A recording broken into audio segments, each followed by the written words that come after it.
ring a le tlara mi veng pe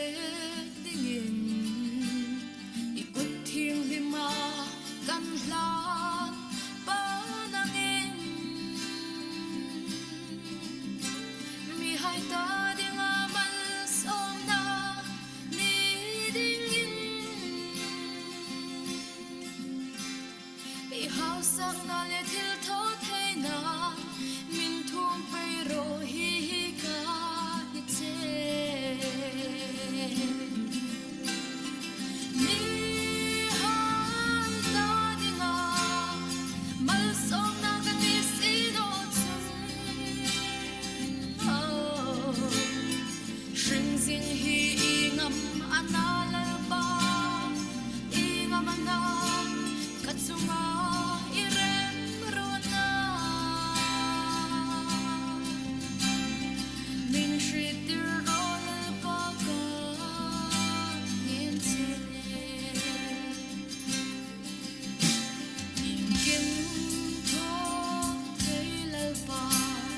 i mal som na hi o mang su lo ding in mi thang pui pe ro nang za trong pui du var nai sing i si kanun na par angin fulla ro pui na chui ta ni pe ro se mi hai ta ding a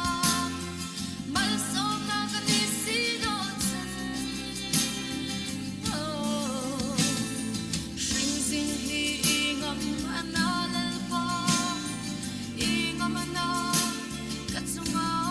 irem runa min shritir rol pa ka yen che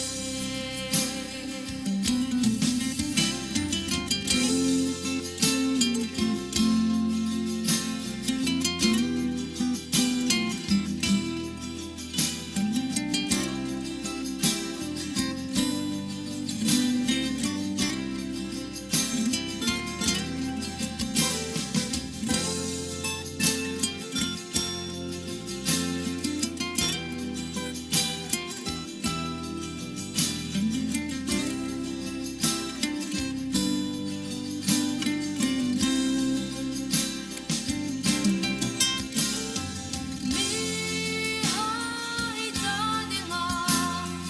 mal som na ka ni si do chen